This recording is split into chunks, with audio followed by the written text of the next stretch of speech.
मित्र, बऱ्याचदा संवाद साधताना मी त्याला बोलणं, मी त्याला कसं बोलू किंवा मला त्याच्याशी बोलता येईना, ते लय वाकडं आहे, काय म्हणते की नीट बोलणं, मला त्याला बोलायचं सोडा, बघा वाटणार आहे त्याच्या तोंडाकड. म्हणजे असे जे काही स्टेटमेंट दिले जातात, हे सगळे स्टेटमेंट संवादातील अडथळे आहेत. मित्रो, संवाद हा सहजीवनाचा पाया आहे. सुसंवाद हा सुखी जीवनाचा, यशस्वी जीवनाचा महत्त्वपूर्ण असा घटक आहे. त्यामुळं संवाद साधायला शिकून घेणं म्हणजे जीवन जगायला शिकून घेणं असा त्याचा अर्थ आहे. ज्याला आनंदानं जीवन जगायचं आहे, सुखानं जीवन जगायचं आहे, त्यांना संवाद शिकून घेणं महत्त्वाचं आहे. दोन पद्धतीचा संवाद असतो. एक स्वयंसंवाद, स्वसंवाद, आणि दुसरा प्रकार असतो इतरांशी संवाद. आज आपण इतरांशी संवादाबद्दल बोलणार आहोत. इतरांशी संवाद साधत असताना मित्रांनो, आपल्याला पुढच्या व्यक्तीचा आवड, पुढच्या व्यक्तीचं व्यक्तिमत्व, पुढच्या व्यक्तीचं स्टेटस, पुढच्या व्यक्तीबद्दलची पद, त्याची क्वालिफिकेशन, त्याचं समाजातील योगदान, ह्या सगळ्या गोष्टी विचारात घेणं अतिशय गरजेचं असते. त्यामुळे संवाद साधायला, त्याचं जीवन जर समजलं तर अजून संवाद साधायला अधिक अर्थपूर्णता यायला मदत होते. आता पहिल्यांदा आपण लक्ष वेधून घेणं अतिशय महत्त्वाचं आहे. आपण बऱ्याचदा काय करतो, दुकानाला गेलो, समजा एखाद्या, मला हे सामान द्या, त्याचं लक्ष आहे का पण आपल्याकडे? त्यानं त्याच्या हातावर ग्राहक दुसरा आहे, तो घ्यायला लागलेला आहे, त्याच्या पुढं तोच झाला, अजून हिशोब झाला नाही, आपण आपलं बोलतो, तो आपल्याकडे दुर्लक्ष करतो आपल्याशी बोलणार, आणि बोललं तरी म्हणतो थांबा, दिसणार आहे का तुम्हाला माझ्यासमोर ग्राहक आहे ते? मग तिथं अपमान होतो. मग त्यामुळं संवाद साधण्यासाठी तो पुढचा व्यक्ती तयार आहे का, हे पाहणं अतिशय गरजेचं आहे. पुढचा व्यक्ती संवाद साधायला तयार नसेल, तो त्यावेळी बिझी असेल, तर मित्रो संवाद हे चांगला होऊ शकत नाही, झाला तो नकारात्मकच होईल. त्यामुळं पहिल्यांदा त्या व्यक्तीला वेळ आहे का आपल्याशी बोलायला, हे पाहणं अतिशय गरजेचं आहे. आणि त्याचबरोबर त्याची परमिशन घेणं, मला 2 मिनटं बोलायचं आहे, अशी एक सुरुवात करणं. बऱ्याचदा आपण फोनवर सुद्धा बोलताना डायरेक्ट बोलायला सुरू करतो. त्यानं कोणी सुखात आहे का, दुःखात आहे का, अडचणीत आहे, त्याला वेळ आहे का, तो कोणासोबत आहे, तिथं बोलता येते का, या सगळ्या गोष्टीचा विचार करून त्याला वेळ असेल तर आपण ते जर बोललो तर अधिक अर्थपूर्ण व्हायला मदत होते. बोलता येईल का, केव्हा बोलू, हे प्रश्न विचारायला पाहिजे. आणि बोलताना सकारात्मक शब्दप्रयोग करणे हे अतिशय गरजेची गोष्ट आहे. बरेचदा आपल्याला काय होतं, सुरुवातच आपण नकारात्मकतेनं सुरुवात केलं की शेवट नकारात्मकतेनं होतो आणि संवाद नीट घडत नाही.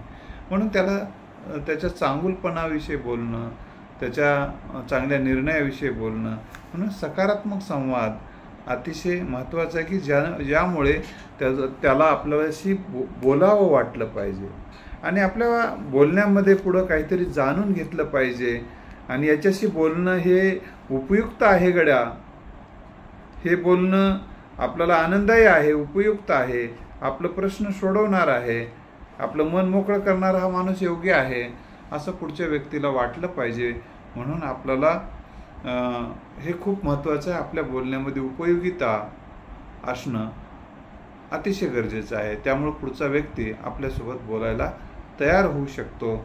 आणि विश्वसनीयता अतिशय गरजेची गोष्ट आहे. आपण पुढच्या व्यक्तीसोबत बोलत असताना आपण विश्वसनीय आहोत किंवा आपण त्याच्यासोबत काहीतरी छेडछाड करतोय किंवा त्याचा कॉल रेकॉर्ड करतोय फोनवरचा असेल तर, किंवा तुम्ही या बोलण्याचा गैरअर्थ घेऊ शकता आणि तो गैरअर्थ घेऊन जर दुसऱ्याला काही वेगळं सांगता असं जर पुढच्याला वाटलं तर तो आपल्याशी बोलणार नाही. त्यामुळं त्याला हे विश्वास देता आला पाहिजे की आपण तुमच्यासोबत मी जे संवाद साधतोय तो आपल्या पुरता राहील, असं कधी कधी त्या पुढच्याला विश्वासही देणं गरजेचं आहे. एखाद्या व्यक्तीला चुकीचं जरी काही केलेलं आहे त्याला लक्षात आणून द्यायचं असेल तर डायरेक्ट तू चुकीचं केलास असं डायरेक्ट म्हणण्यापेक्षा तर ते का केला तसं त्यामागचा हेतू उद्देश समजून घेऊन त्याविषयी बोललं पाहिजे. बऱ्याचदा त्या व्यक्तीचं काही इंटेन्शन काय आहे हे आपण बऱ्याचदा समजूनच घेत नाही. ते चुकीचं आहे परंतु कोणत्या पार्श्वभूमीवर त्याने चूक केली हे सुद्धा अतिशय गरजेचं आहे. त्याच्या कृती आणि उक्तीमागचा उद्देश काय आहे, हेतू काय आहे समजून घेऊन जर आपण जर त्याच्याशी बोललो तर अतिशय गरजेचं आहे. किंवा कधी कधी त्याचं त्या कृती अज्ञानातून झालेली असते, कधी गैरसमजातून झालेली असते, कधी सूडभावनेतून झालेली असते, कधी अपमान करण्यासाठी झालेली असते. हे सगळं काय आहे एकदा समजून घेणं आणि मग त्याला आपण असं हे चुकीचं असं का केलंस म्हणण्यापेक्षा तर त्याला म्हटलं पाहिजे आपण जे काही निर्णय घेतलात ते तुमच्या दृष्टिकोनातून बरोबर आहे, काही अडचण नाही, परंतु तसं न करता असं केलं असतं तर कसं राहिलं असतं. त्यालाच प्रश्न जर तुम्ही विचारला तर त्याला विचार करायला एक संधी देता. कधी कधी माणसं सगळाच विचार करून निर्णय घेतात किंवा बोलतात वागतात नाही, किंवा त्यानं घेतलेला निर्णय हा कधी कधी भावनेच्या भरात घेतलेला असतो, भावनेच्या भरात तो निर्णय घेतलेला असतो किंवा भावनेच्या भरात तो तसं बोलून गेलेला असतो. त्याच्यामुळं त्याचं काही बरोबरच असेल असं काही राहत नाही. त्यामुळे त्याला बाबा अशा पद्धतीनं जर आपण हे निर्णय घेतला असता किंवा असं तसं न बोलता असं बोललं असतं तर अधिक उपकारक ठरलं असतं, असं जर आपण बोललो तर अधिक उपकारक ठरते. त्याचबरोबर आजच बोलणं गरजेचं आहे का, आताच बोलणं गरजेचं आहे का, त्याला कधी बोलणं गरजेचं आहे हे अतिशय गरजेचं आहे. तो दारू पिलेला आहे तर त्यावेळेस त्याला बोलणं उचित आहे का. मी एकाला सांगितलं बाबा दारू पिलेल्या असताना त्या व्यक्तीशी तू संवाद साधणं उचित नाही, सकाळी गेल्यानंतर तो सकाळी बोलता येईल की रात्रीतून ठीक आहे. कधी कधी काय होतं आपल्याला घाई, आपल्याला जे प्रचंड राग आलेला असतो, प्रचंड संताप आलेला असतो ते एकदा बोलून आपणही मोकळं व्हावं असं वाटतं. आणि मग अशा वेळी संयम ठेवणं हा संयम ही बाब आपल्या व्यक्तिमत्वाची कसोटी असते. व्यक्तिमत्व समृद्धतेचं एक लक्षण आहे एक संयम. तर ही समृद्धता वाढवणं जीवन जगण्यासाठी आवश्यक ठरते. त्यामुळे संयम ठेवणं. तर असं मी सांगत होतो, त्यानं म्हटलं सर त्यानं त्याची कधीच उतरत नाही, त्यानं सकाळी गेलं तरी लावूनच राहते, रात्री गेलं तरी लावूनच राहते, कधी बोलायचं असंही तो बोलायला लागला. मग अशा वेळी बोलूनच उपयोग होणार नाही, सोडून द्यायचं, क्षमा करून टाकायचं, बोलून उपयोग नाही बाबा ठीक आहे राहू द्या. एखादा मेसेज त्याच्या सहवासातल्या माणसाला देऊन टाकायचा, असं शक्य झालं तर मेसेज देऊन ठेवा, असं तुम्ही मला बोलायचं होतं असं दुसरा काही देऊ नका. त्याला वेगळंच सांगते, त्यानंतर त्यानं वेगळंच ऐकते, यानं वेगळंच ऐकलेलं असते, ऐकलेलं त्यानं त्याला वेगळंच सांगते, अर्थाचा अनर्थ होऊन जाते. त्यापेक्षा मला बोलायचं होतं संबंधी त्यांना, जर तुम्ही त्यांना बोलून मेसेज देऊन ठेवला तर त्याच्या मनात विचाराला बोलायचं होतं, तर मग तो काय बोलायचं होतं जर विचारू गेला किंवा विचारावं त्यांना काय बोलायचं होतं, त्याने एखादा माणूस पाठवला तर त्याच्यासोबत तुम्ही संवाद साधता येऊ शकते. किंवा आता ठीक आहे मग आता बोलायला तयार आहे का, मग मी येतो म्हणून तुम्ही त्यांना बोलू शकता. किंवा तुम्हीच जाणं गरजेचं नसते, कधी कधी तुमचा माणूसही पाठवून तुमचा मेसेज तुम्ही देऊ शकता अशा वेळी एखाद्या वेळेस. पण संवाद हा डायरेक्ट इनडायरेक्ट पण होत असतो, डायरेक्टच संवाद होत नाही, काही काही ठिकाणी इनडायरेक्टली संवाद साधून आपला फायदा करून घ्यायचा असतो. आणि राग शांत झाल्यानंतर तो चिडलेला असेल, संतापलेला असेल, त्याची तब्येत ठीक नसेल, त्याचं बोलण्यासाठी मूड नसेल सध्या, त्याचं मन खूप दुखावलेलं असेल, तर अशा वेळी थोडासा संयम ठेवून संवाद साधलेला बरा. आणि आपण सुद्धा कधी अशांत असतो, रागावलेला असतो, चिडलेला असतो, रागाच्या भरात असतो, तेव्हा रागाच्या भरात केलेला संवाद हा पश्चातापकारक ठरतो, अर्थपूर्ण तर ठरत नाही. ही गोष्टही लक्षात ठेवा. संवाद साधताना आपल्याला काय साध्य करायचं आहे, आपल्याला हे फार स्पष्ट असलं पाहिजे. त्याच्याशी बोलून आपल्याला काय साध्य करायचं आहे. आपल्याला एखादा विशिष्ट मेसेज द्यायचा आहे का, एक देऊन टाका. ते मेसेज अतिशय सन्मानजनक देऊन टाका, त्याला सन्मान वाटेल असा. परिणाम काय होणार आहे याचा एक विचार करून केलेला संवाद अतिशय गरजेचा असतो. बऱ्याचदा आपण संवाद साधून त्याच्याशी बोलून पश्चातापात पडण्यापेक्षा लक्षात आलं, संवाद साधून पश्चातापात पडण्यापेक्षा संवाद न साधताच शांत राहणे बऱ्याचदा कधी उपकारक ठरते. म्हणून तर काय संवाद साधायचा, कधी तर त्यालाच विचारून घ्यायचं. आपला निर्णय देण्या अगोदर बऱ्याचदा त्याच्याकडूनच विषय काढायचा. मग आपण संवादामध्ये जास्तीत जास्त पुढच्याचं ऐकून घेणं हे खूप गरजेचं आहे. बऱ्याचदा काय होतं, आपल्याला त्यानं हे सांगितलं म्हणजे आपल्याला मान्य केलं असं वाटते, आपलं त्याचं ऐकून घ्यायला म्हणजे त्याचं मान्य करायलो असं नसते. तर त्याला स्पष्ट सांगायचं, बाबा तुला काय जे आधी सांगायचं आहे तू आधी सगळं सांगून टाक, मग त्यानंतर मी बोलतो. मग त्याला संपूर्ण बोलू दिल्यानंतर तुम्ही म्हणू शकता, तुम्ही जे सगळं बोललात त्यातल्या मी 1-2च मुद्द्याविषयी आज बोलणार आहे, बाकी मग आपण उद्या बोलू. मला ह्याबद्दलच फक्त एवढंच बोलायचं होतं, हे 2 मुद्दे आहेत, या विषयावरच आपलं मत मांडा. काही मुद्दे त्यांना वितंडवादाचे असतात, ज्याचं तुम्हालाही माहिती नसते, असेही काही असतात म्हणजे अज्ञानावर आधारित. बरं, बाकीचे 2 जे मुद्दे मांडले त्याच्याविषयी मला पूर्णतः मी अज्ञानी आहे, मला सध्या त्याच्यावर काही माहीत नाही किंवा त्यावर मी काही निर्णय देऊ शकत नाही.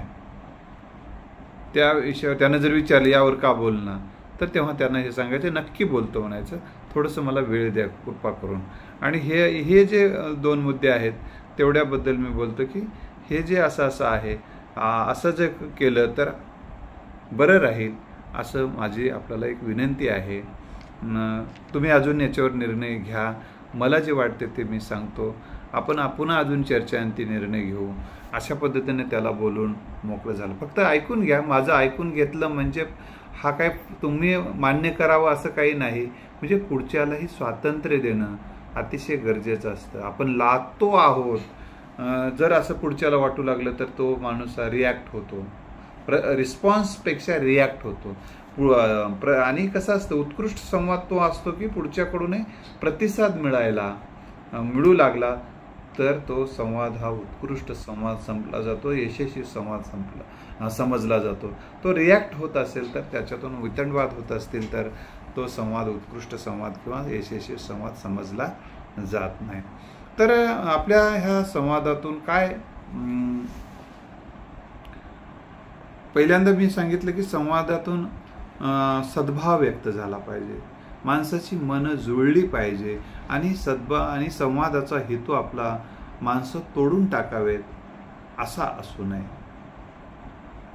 पुन्हा त्याला बोलायला कधीतरी आपल्याला संधी असावी, जागा असावी, याची काळजी आपण घ्यावी. त्याला जर आपण अपमान केलं, मन दुखावलं गेलं तर तो माणूस आपल्याशी संवाद बंद करू शकतो.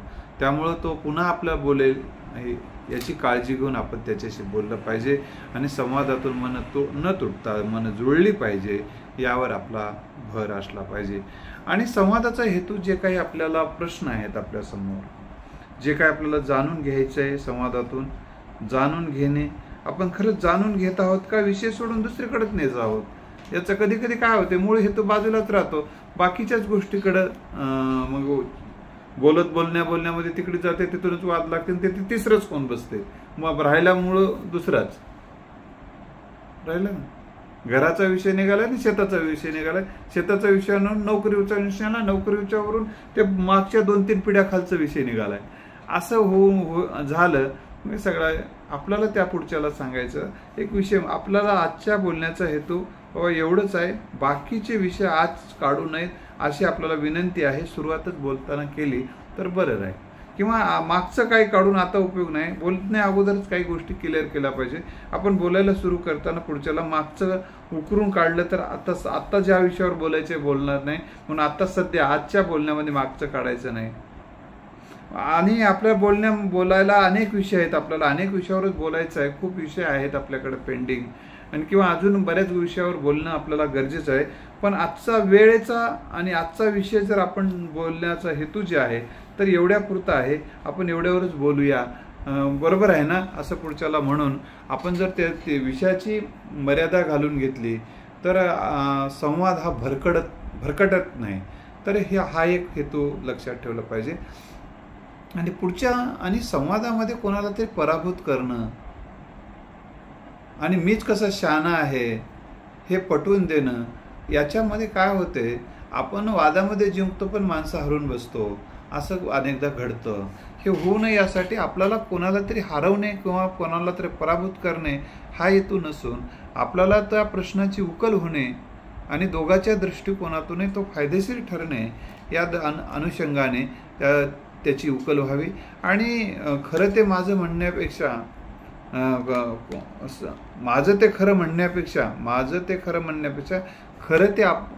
खरं ते आपलं सगळ्यांचं अशी भूमिका ठेवली पाहिजे. खऱ्या न्याय्य आणि खऱ्या गोष्टीवर आपण स्थिर झालं पाहिजे. आणि बोलताना चुकीचं समर्थन कधीच करायचं नाही. एक दुसरी गोष्ट, पुढच्याचा जितका भाग बरोबर आहे तितकं तुझं ते बरोबर आहे माझ्या नजरेतून. पुढचा व्यक्ती काय म्हणेल मला माहिती नाही, पण माझ्या नजरेतून हे इतकं बरोबर आहे. पण आपला विषय त्यावर काहीच बोलायचं नाही, ते बरोबर आहे, फक्त इतक्या विषयावरच आहे. तेवढंच एक विषय थोडासा क्लिअर करून घेतलेला बरं राहील असं मला वाटते. मग काय क्लिअर करायचं आहे असं त्यानं विचारलं तर आपल्याला बोलायला साधं. काहीच क्लिअर करायचं नाही, त्या विषयावर बोलायचं नाही म्हटल्यानंतर ठीक आहे, तुमची इच्छा जेव्हा असेल याच्यावर मला वाटते कृपा करून तुम्ही हा असं म्हणू नका की तो विषय क्लिअर होणं गरजेचं आहे. तुमच्याकडून तो विषय निकाली निघाला असला तरी त्याच्याकडून तो अजून निकाली निघालेला नाही.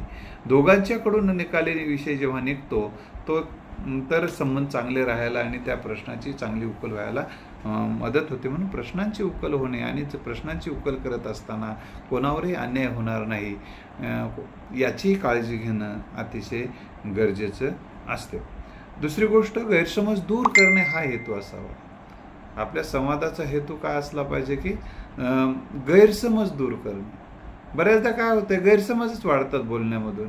तर आपला हेतू गैरसमज दूर करणे आणि गैरसमज दूर होणे हे पुढचे आणि आपल्या साठी चांगलं राहते. संवादाचा पूल चांगला नीट बांधायचा असेल आणि मानवी जीवनामध्ये सुख आणि आनंद निर्माण करायचा असेल तर आपल्या संवादातून गैरसमज दूर होणं अतिशय गरजेचे असतात. किंवा नकारात्मक संवाद होऊच नाही. नकारात्मक संवाद कसं, त्यातून एकमेकाचा अपमान होत असेल, एकमेकाची निंदा नालस्ती होत असेल, एकमेकावर टीका टिप्पणी होत असेल, टीका टिप्पणी हा हेतूच नाही. आणि संवादामध्ये एखादा विषय फक्त आपल्या त्या विषय स्वीकारणे किंवा नाकारणे किंवा त्या विषयाचं उकल करणे इतका भाव असतो. एखादा विषय स्वीकारतो म्हणजे त्या पुढच्या व्यक्तीला संपूर्णतः स्वीकारतो असं त्याचा अर्थ होत नाही. किंवा एखादा विषय तोच नाकारतो म्हणजे त्या व्यक्तीला आपण नाकारलो असं त्याची भावना होणे. बाबा तुम्ही खूप चांगले आहात, आपले रिलेशन चांगले आहेत, फक्त एवढा विषय फक्त आपल्याला बाजूला ठेवायचे म्हणजे आपण एकमेकाला बाजूला ठेवायचं नाही आहे. आपण एकमेकासोबतच राहणार आहोत, एकमेकासोबतच जगणार आहोत. फक्त इतक्या विषयापुरताच हा विषय बाजूला ठेवूया. कधी कधी काय होते, एखादा पुढच्या व्यक्तीची मानसिकता तो विषय बाजूला निकालात काढण्याची नसते. अशा वेळी काय करायचं, मग ते विषय आत्ताच्या पुरता थोडा बाजूला ठेवूया, काही दिवस पेंडिंग ठेवूया. मग आपले मन तयार झाल्यानंतर त्याच्यावर निर्णय घेऊया. का घाई करता कामा नये मित्रांनो. घाई करून यशाची आमराई आणि सुसंबंधाची आमराई फुलवता येत नाही. ह्याचाही थोडा घाईच लागलेली असते बऱ्याचदा आपल्याला, ते सुद्धा उपयोग नाही. आणि नकारात्मक संवादामध्ये सूड उगवणे हे असते. तर सूड उगवण्यातून कोणाचंच भलं होत नाही आणि कोणाचं काही साध्य होत नाही. मनाचं थोडं मनातली मळमळ तेवढी दूर होऊ शकते. पण मनाची मळमळ तिथंच दूर करण्याची गरज नाही. आपण अगोदरही कोणासोबत बोलून माझ्यावर असा अन्याय केला गेलेला आहे असं सांगून आपली मनातली मळमळ थोडी काढू शकतो. पण सुडातून सुडच वाढत जाते, युद्धाने युद्धच पेटत राहतात, असा एक तो भाग असतो. फक्त त्याला त्या चुकीची जाणीव करून देऊ शकतो आपण, ते सकारात्मक योग्य पद्धतीने. किंवा तुम्ही कायद्याच्या बाजूने सुद्धा तो मी निर्णय घेणार आहे, आपल्याला जे काय असेल ते कायदा जे सांगेल त्या पद्धतीने वागू असं सांगून त्याला मी कायद्याच्या बाजूनं कायद्याच्या माध्यमातून आपल्याला उत्तर देणार आहे. मी काही तुमच्याशी वाद घालू इच्छित नाही आणि मला बेकायदेशीर पद्धतीनं बोलणं आवडत नाही. जे काय असेल ते कायद्याच्यानुसार होईल असं त्यांना सांगितलं तर अधिक चांगलं होऊ शकेल. एखाद्या दिवस वेतनवाद वाढवणे हा माझा हेतूच नाही, त्याच्यातून साध्य काही होत नाही असं. आणि काय संवादाचा हेतू वाद वाढवणे नाही, वाद कमी करणे असतो, वाद मिटवणे असतो. यावर आपला भर असला पाहिजे. प्रश्न निर्मूलन करणे महत्त्वाचं आहे, प्रश्न वाढवणे महत्त्वाचं नाही. आणि प्रश्न वाढवणे, वितंडवाद घालणे, सूड उगवणे, अपमान करणे हे नकारात्मक संवादाचे, खटिया संवादाचे लक्षण आहेत. म्हणजे चुकीच्या संवाद या अर्थाने रिलेशन खराब करून टाकणे हाच हे नकारात्मक संवादाचाच परिणाम आहे. बऱ्याचदा संवादातून रिलेशन खराब होतात. पुढच्या रिलेशन कधी खराब होतात? माझंच खरं असं वाटल्यामुळं, किंवा त्याचा अपमान केल्यामुळे, किंवा त्याला तुला काहीच कळत नाही म्हणण्यामुळे, अशा सगळ्यामुळे रिलेशन खराब होत असतात. विषय बाजूला पडतो आणि रिलेशनही ते विषय हाताला लागणं आणि माणूसही हाताला लागणं असं अनेकदा घडते. त्यामुळे संवाद साधणं अतिशय गरजेचं आहे. तलवार चालवण्यामुळे तर शरीरालाच जखम होते मित्र, आणि हा संवाद साधण्यातून नकारात्मक संवाद साधणं त्याच्या मनावर जखमा होतात. शरीरावरची जखम भरून निघू शकते, पण मनावरच्या जखमा भरून निघायला खूप वेळ लागतो. कधी कधी लोक तो जर इतराचं ऐकून जगत असेल तर मग ती जखम भळभळती ठेवण्यामध्येच अनेकांना इंटरेस्ट असतो. त्यामुळं कसं